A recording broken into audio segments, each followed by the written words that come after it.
Break पे जाने से पहले हमने आपसे कहा था कि आर्मी मार्केट्स के अंदर क्या तब्दीली आ रही है ऑयल के हवाले से, कमोडिटीज के हवाले से। इसके ऊपर भी हम जरा नजर डालते हैं कि जहां पे अगर हम देखें कि एनर्जी इंफॉर्मेशन एडमिनिस्ट्रेशन और अमेरिकन पेट्रोलियम इंस्टीट्यूट की जानिब से जारी करदा इन्वेंट्री रिपोर्ट्स के हवाले से अगर देखें तो ये कहा जा रहा है कि काफी मुस्बित न्यूज़ आ रही हैं। अगर देखा जाए तो 28 लाख बैरल से जो है वो इन्वेंट्री नेगेटिव एक्सपेक्ट की जा रही थी, वहीं पर 4 लाख बैरल से भी इन्वेंट्री नेगेटिव रिपोर्ट की गई है। तो ये थोड़ा सा डिफरेंसेस आए हैं जिसकी वजह से डिमांड के अंदर थोड़ी फ्लक्चुएशन होती हुई दिखाई दे रही है। वहीं पर एनर्जी इंफॉर्मेशन एडमिनिस्ट्रेशन की जानिब से कहा जा रहा था कि 16 लाख बैरल से इन्वेंट्री पॉजिटिव आएगी, वहीं पर इन्वेंट्री जो है वो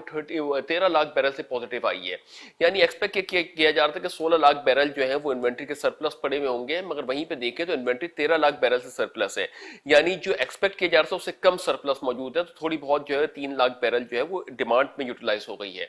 तो ये इन तमाम तर सूरत हाल की बेसिस के ऊपर जो है वो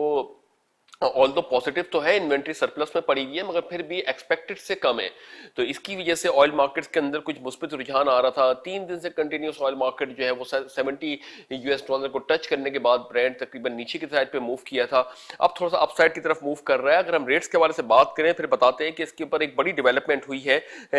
ईरान के हवाले से। अगर हम WTI क्रूड के हवाले से बात करें तो 90 सेंट्स प्लस होने के बाद 62.84 यूएस डॉलर पर बैरल पे ट्रेड हो रहा है।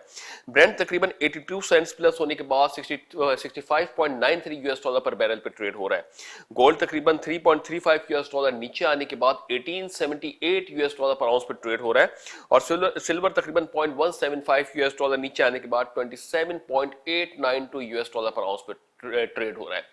तो मजमूई तौर पे देखा कि आलमी मार्केट्स के अंदर जहां पे ब्रेंट तकरीबन 71 यूएस डॉलर को टच कर रहा था, वहां पे वापस उसमें करेक्शन आके नीचे की साइड पे मूव किया है।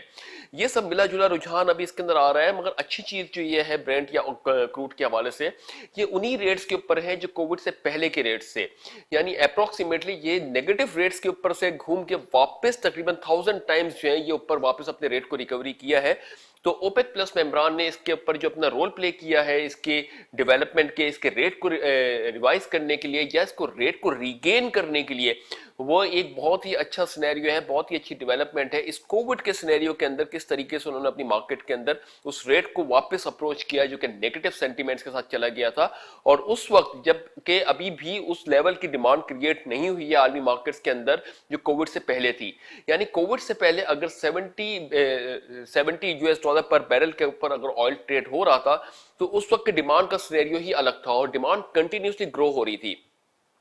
उसके बाद आज उस लेवल पे ना ग्रो हो रही है और ना ही उस लेवल पे डिमांड है। तो प्रोडक्शन कट करने के बाद ओपेक प्लस मेंबरान ने उस रेट को तो अचीव कर लिया है, तो एक थ्रेट तो खत्म हो गया है। अब ग्रेजुअली जैसे जैसे कोविड का सिनेरियो कहीं ना कहीं on end of up and down हो रहा है, मगर फिर भी डिमांड जो है वो कहीं ना कहीं रिवाइवल की तरफ जा रही है। अगर ये डिमांड वापस रिवाइवल पे आती है और प्रोडक्शन कट को खत्म करके वापस मार्केट के अंदर प्रोडक्शन इंडक्ट की जाती है,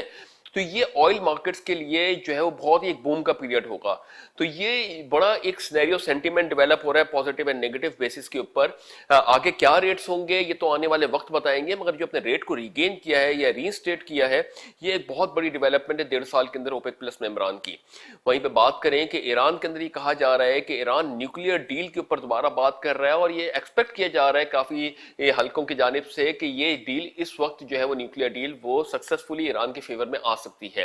ईरान 2015 से यूरोपियन कंट्रीज के साथ इस डील के ऊपर बात कर रहा है, यानी यूरेनियम इनरिचमेंट के ऊपर जो ऑडिट्स और ये तमाम तर चीजों के ऊपर जो अमेरिकन को तहफुजात थे उसके ऊपर अब ईरान जो है वो इन तमाम तर चीजों के ऊपर बात कर रहा है। और जहां पे ईरान ब्लैक इकोनॉमी के अंदर आया है, अगर ईरान इन तमाम तर चीजों के ऊपर सेटिस्फाई कर देता है आलमी मार्केट्स को, तो फिर ईरान का जो ऑयल है वो इंटरनेशनल मार्केट्स में भी आ सकता है। तो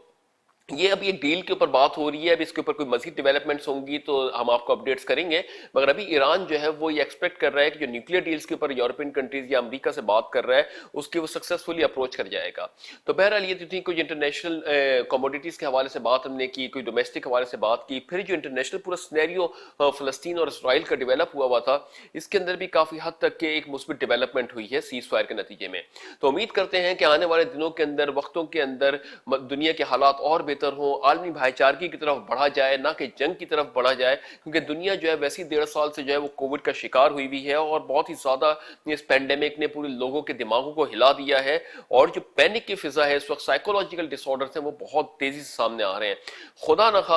न खास्ता ऐसी सूरत के अंदर कहीं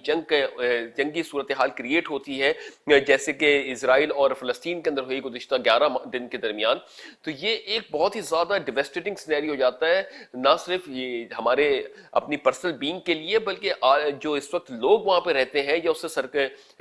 जो अफेक्टेड लोग होते हैं वो काफी हद तक के जहनी दबाव का शिकार हो जाते हैं। तो एक जाने तो कोविड का हमारे ऊपर प्रेशर है, दूसरी जाने अगर जंग की सूरत हाल खुदा न खास्ता कहीं क्रिएट होती है तो ये भी बड़ा डिवेस्टेटिंग सिनेरियो हो जाता है। तो दुआ करते हैं अल्लाह रब्बुल इज्जत से कि एक तो कोविड का सिनेरियो है वो भी पूरी दुनिया से खत्म हो, बिलखुसूस भारत में जो अभी भी जो है पूरी तौर से